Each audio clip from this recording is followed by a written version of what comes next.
cliff. Robot trucks, great for GDP, really bad for many, many Americans and many communities. So we need to evolve from GDP to measurements that would actually tell us how we are doing in real life. And so what are those measurements? If I were to ask you, how would you actually measure how your family, your neighborhood, your community are doing? Life expectancy would be a great place to start, right? Like that's probably, if I said life expectancy got longer, you're like, oh, things must be going pretty well. What else? Quality of life. Mental health and freedom from substance abuse. Income and affordability. Happiness. What good is this giant top line number if the average American can't afford what we're doing? Someone said clean air and clean water. Would that make you happier if I said, hey, the water got cleaner?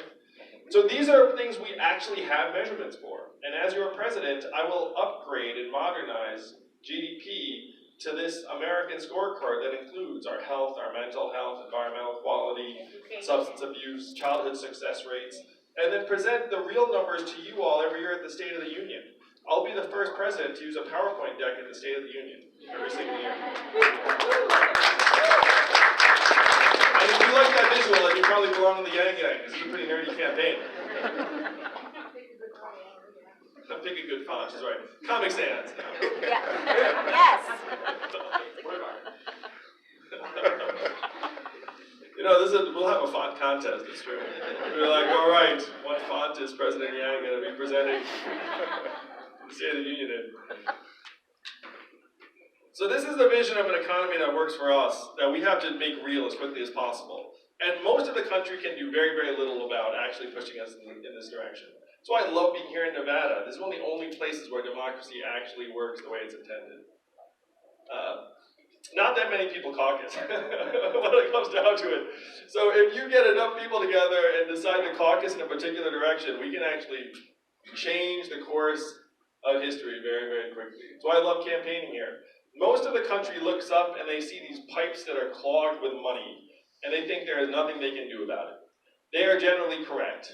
There is very little they can do about the pipes clogged with hundreds of millions of dollars of lobbyist cash.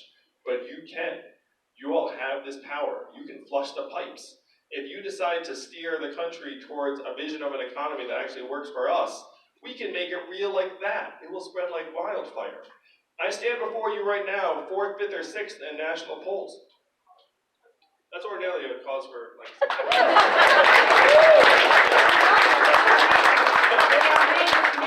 No, some people are like, hey, you should be first. I like it. I like your style.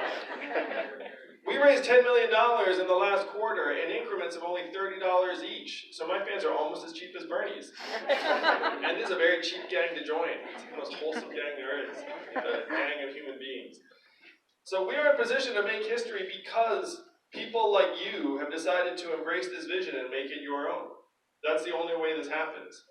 We cannot afford 4 more years of the robot trucks hitting the highways and the stores closing and the call centers replacing people with software and the robot bartenders and the rest of it, the AI getting smarter. Like, we have to make this move now as quickly as possible. We're actually decades behind the curve. You know the United States of America got rid of the Office of Technology Assessment in 1995, 24 years ago?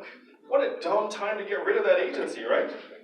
You're like, what, they thought they'd invented everything in 95? Like, oh, I guess we're done. Oh, man.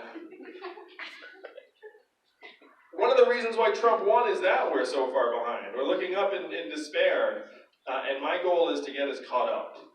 Donald Trump became our president in part because he got some of the problems right.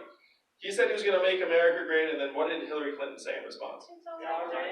It's already great. And that was not the right answer.